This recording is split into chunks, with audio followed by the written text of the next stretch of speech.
Hey everyone, welcome. Think about it for a second. From the phone in your hand to the coffee in your mug, pretty much everything is part of this massive global value chain. But that incredible system, the one for making and moving all that stuff, is going through a huge transformation right now. Today, we're going to unpack how it's evolving to meet some of our biggest challenges. You see, this system now has to do way more than just get a product from a factory to your front door. What happens when the whole thing has to run in reverse? Or when it needs a kind of digital brain just to handle its own complexity?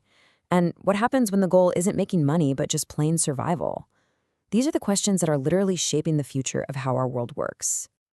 So here's what we're going to dive into: the Great Product Rewind, the system's digital brain, how to map out the waste, the high-stakes world of logistics for humanity, and what all of this means for the future value chain. All right, let's jump in. We're going to start with something I'm pretty sure we've all done: returning something we bought online. Seems simple, right? You just pop it in a box and send it back. But what's going on behind the scenes? Well, it's this hidden, super complex, and honestly enormous industry. It's a fantastic question, isn't it? That shirt that didn't quite fit, or that gadget that wasn't what you expected, its journey is far, far from over. With e-commerce blowing up and everyone offering fast, free, easy returns, we've basically created this tidal wave of products flowing in the opposite direction. And for the companies that sell them, this is a huge logistical and financial headache. And the name for this whole puzzle? It's called reverse logistics. The best way to think about it is like the entire supply chain, but running in rewind. It's the whole process of dealing with stuff after it's been sold and returned, managing everything from getting it back, figuring out if it can be reused, recycled, or if it just has to be thrown out. It's all about trying to recapture value from things that have already finished their first trip. And just to be clear, we are not talking about some small niche corner of the market. The scale here is absolutely staggering. By 2028, the global market for just managing these returns is projected to be worth almost $1 trillion. I mean, that's bigger than the entire economy of a lot of countries. It's huge. And what's really fascinating is just how different this reverse journey is from the normal forward one. You see, forward logistics is all about profit and speed, but reverse logistics, it's way more chaotic. The goal isn't just profit, it's about recapturing value and dealing with environmental rules. The inventory is totally unpredictable, and tracking where everything is can be a nightmare. It's a whole different ballgame. So, okay, how do companies actually deal with all this stuff coming back? Well, a lot of them use this really smart framework called the 6Rs. Instead of just seeing returned items as trash, they look for ways to reuse them, recycle the materials, recover valuable parts, or even remanufacture them into brand new products. It's a way of thinking that turns a problem into an opportunity. Okay, so managing all of this, the forward flow, the backward flow, and all the complexity in between, it takes more than just smart processes. It needs a kind of digital nervous system. And that brings us to the tech that's making it all possible. And that nervous system, that digital brain, is what we call ICT, Information and Communication Technology. This is the whole digital shebang: the devices, the apps, the networks, everything that lets a global value chain talk to itself.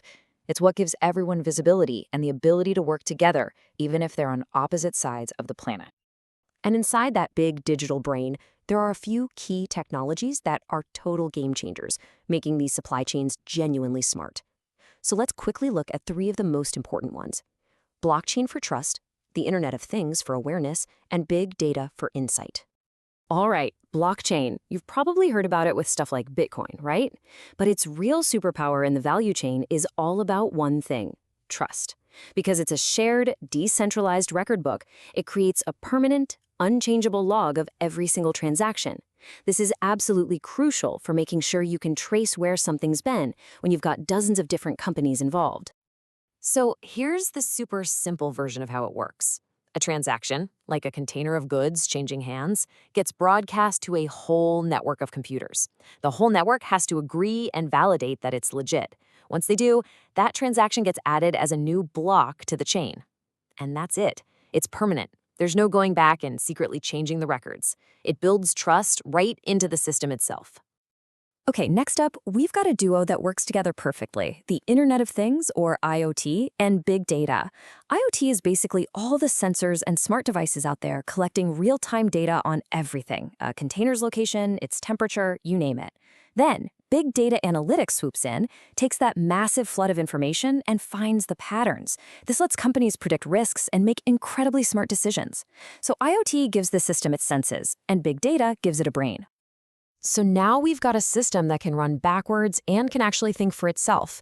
But even the smartest systems can be full of inefficiency, waste that's just invisible when you're in the middle of it all.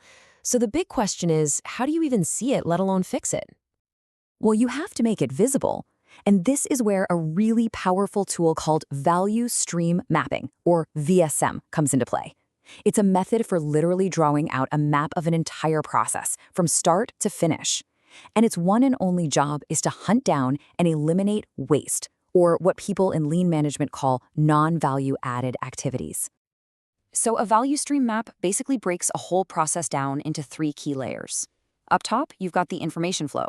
That's how orders and messages move around. In the middle, you have the material flow. That's the physical product itself on its journey. And down at the bottom is the lead time ladder, which shows you how much time is spent actually adding value versus, just sitting around and waiting. It's literally like an X-ray of your entire operation.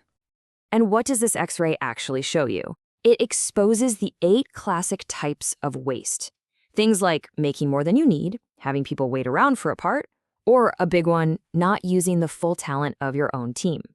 By making all these problems crystal clear, VSM gives companies a roadmap to become way more efficient.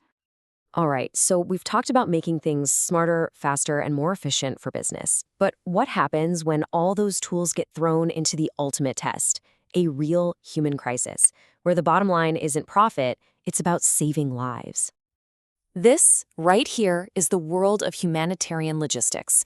In the middle of a disaster, an earthquake, a war, a crisis like the one in Syria, the supply chain becomes a lifeline. The goal is simple and incredibly urgent. Get the right aid to the right people at the right time. But let me tell you, simple does not mean easy, not even close.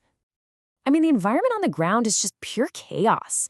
Roads and bridges might be gone, and you're not just coordinating your own team. You're trying to work with this massive, tangled web of different groups. Governments, dozens of nonprofits, international donors, the military, local organizations, and every single one of them has their own way of doing things. It can be an absolute coordination nightmare. And this, right here, is the fundamental difference.